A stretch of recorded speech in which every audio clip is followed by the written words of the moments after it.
When someone is cruel or acts like a bully, you don't stoop to their level.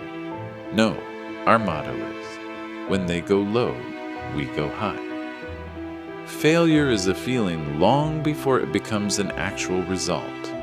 It's vulnerability that breeds with self-doubt and then is escalated, often deliberately, by fear. Instead of letting your hardships and failures discourage or exhaust you, let them inspire you. Let them make you even hungrier to succeed. You should never view your challenges as a disadvantage.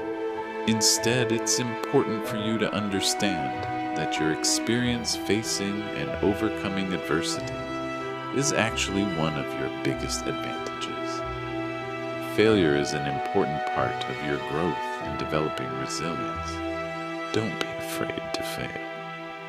Every day, you have the power to choose our better history by opening your hearts and minds, by speaking up for what you know is right. Whether you come from a council estate or a country estate, your success will be determined by your own confidence and fortitude. Confidence, I'd learned then, sometimes needs to be called from within.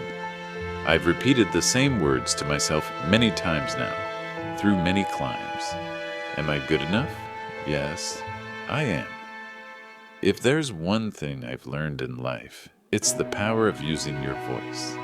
I tried my best to speak the truth and shed light on the stories of people who are often brushed aside. Don't ever make decisions based on fear. Make decisions based on hope and possibility. Make decisions based on what should happen, not what shouldn't. Just try new things. Don't be afraid. Step out of your comfort zones and soar, all right?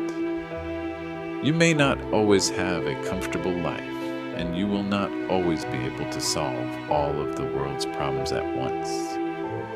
But don't ever underestimate the importance you can have, because history has shown us that courage can be contagious and hope can take on a life of its own. When you've worked hard and done well and walked through that doorway of opportunity, you do not slam it shut behind you. You reach back and you give other folks the same chances that helped you succeed.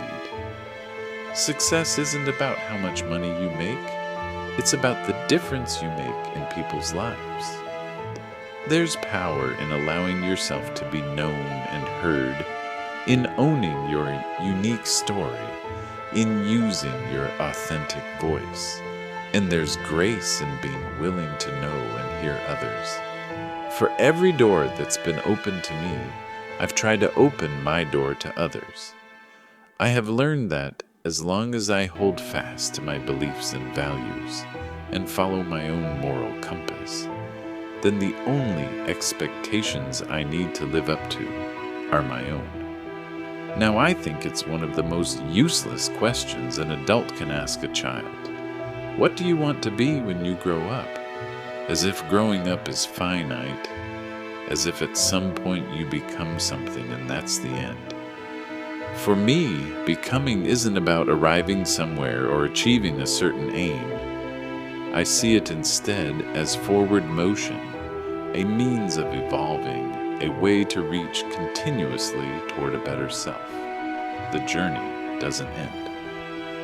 One of the lessons that I grew up with was to always stay true to yourself and never let what somebody else says distract you from your goals. And so when I hear about negative and false attacks, I really don't invest any energy in them because I know who I am.